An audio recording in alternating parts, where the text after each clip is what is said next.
Assalamualaikum warahmatullahi wabarakatuh. Selamat siang rekan kicau mania, semoga dalam keadaan sehat ya.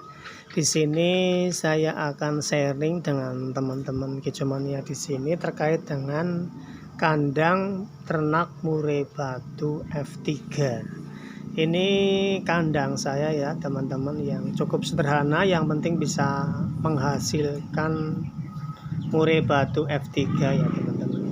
Ada beberapa catatan dalam pembuatan kandang murai batu F3 ini yang perlu diperhatikan agar nantinya bagi teman-teman yang sudah membuat kandang ataupun mau buat kandang itu bermanfaat. Ini hanya sekedar sharing ya teman-teman. Ada beberapa catatan bahwa kandang itu harus memenuhi standar ya teman-teman, tidak harus bagus, tidak harus luas, namun kita memenuhi standar teman-teman.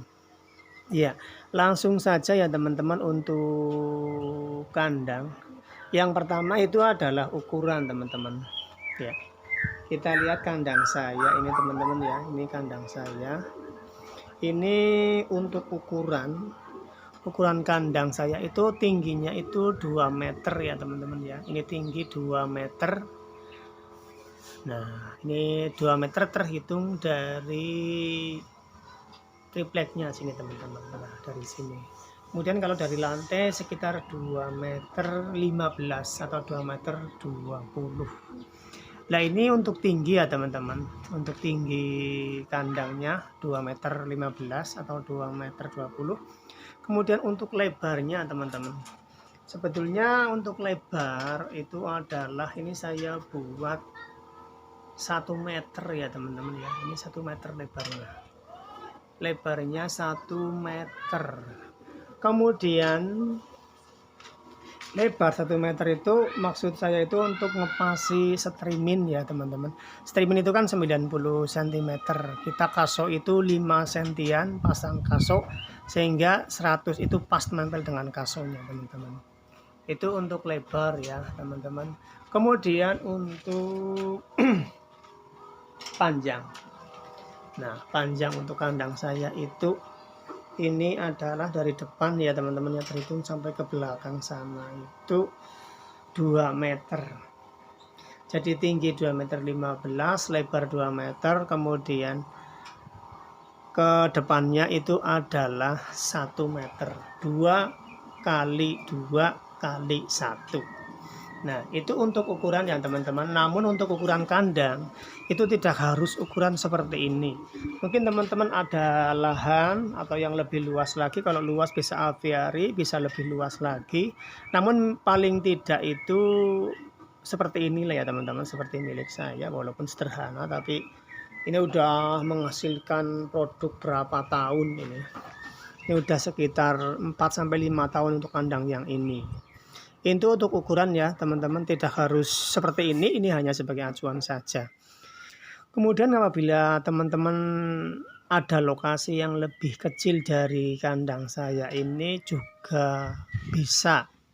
Jadi tidak harus sekian, lebih kecil juga bisa.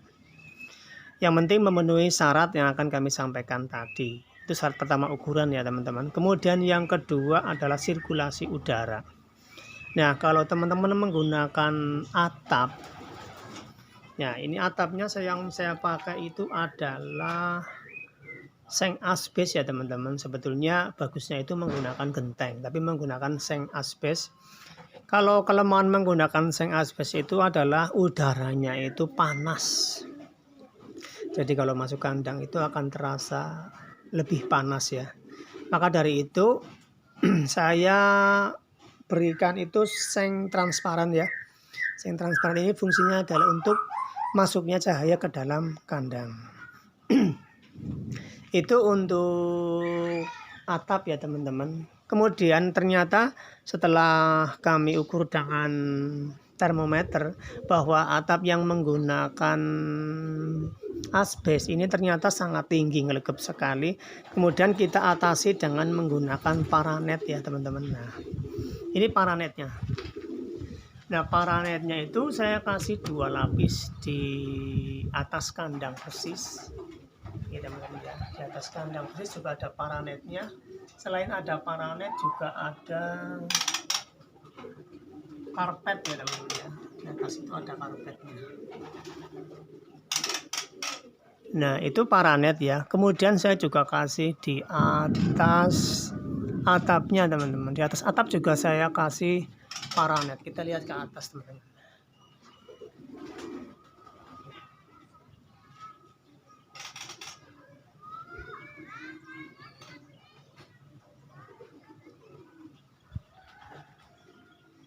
Yaitu di atapnya kita kasih paranet, maksudnya adalah untuk meredam panas sinar matahari secara langsung. Kemudian setelah suhu ya, kemudian selanjutnya adalah sirkulasi udara teman-teman.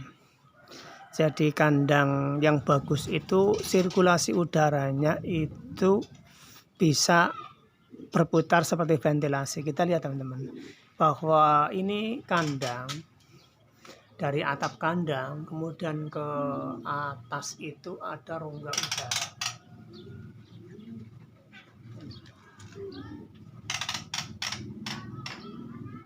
Ada rongga udara untuk pergantian angin ya teman-teman, sehingga tidak terlalu panas di dalam kandangnya. Kemudian kalau teman-teman ada tempat juga bisa diberikan perindang di sekitar kandang biar nggak terlalu panas ya teman-teman. Ini perindangnya dari kami itu pohon kelengkeng ya, pohon kelengkeng dan pohon rambutan.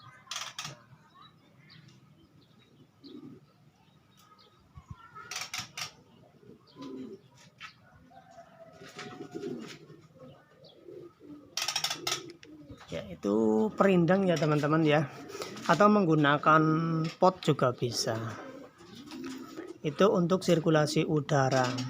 Selanjutnya setelah ukuran sirkulasi udara, kemudian yang ketiga adalah pengaman ya teman-teman.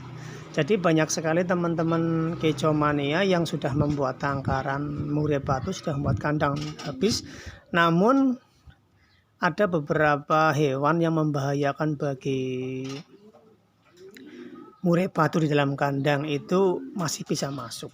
Nah, pengaman di sini maksudnya adalah untuk melindungi murai batu agar tidak terganggu. Nah, salah satunya adalah bagian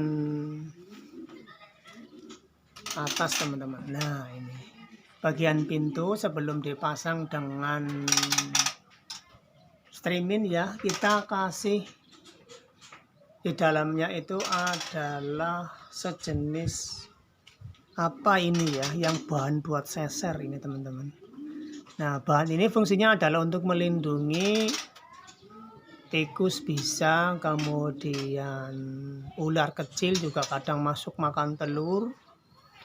Nah, itu kita kasih seluruh berada dalam kandangnya, kita kasih seperti itu. Ini untuk pengaman ya teman-teman ya. Ataupun kita menjodohkan murai batu yang tetap, ini juga bisa untuk melindungi agar tidak bocok ya teman-teman. Nah seperti ini. Ini selain untuk melindungi juga untuk melindungi burung juga. Selanjutnya setelah itu alas teman-teman. Untuk alas itu kita itu harus diplester ya. Perlu diketahui bahwa ketika bagian atas kandang itu sudah rapi, sudah rapat seperti ini.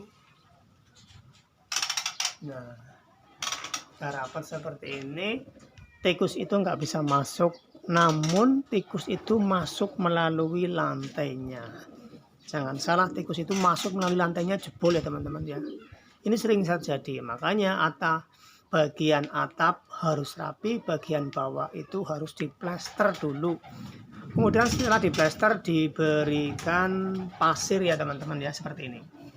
Kita buka satu kandang. Nah, ini kita kasih waring adalah fungsinya untuk melindungi agar tidak keluar ya. Nah, itu kita plester, kemudian kita kasih dengan pasir ya teman-teman ya. Nah, itu kita kasih pasir ya. Ya, ini untuk persyaratan kandang murai batu F3 ya teman-teman. Kalau untuk ukuran kandang ekor panjang ya beda lagi. Untuk glodok ya teman-teman, kita kasihkan di dalam bisa, di luar juga bisa itu. Ini murai batu F3 sedang loloh teman-teman, sedang loloh. Ini anakannya udah pastol. Mungkin hanya itu ya teman-teman yang bisa kami sampaikan. Silakan apabila ada yang kurang dari penjelasan kami di sini, teman-teman bisa menanyakan di kolom komentar, atau kita bisa saling sharing ya teman-teman. Karena saya juga baru belajar, ini ada 11 kandang ya teman-teman ya, 11 kandang.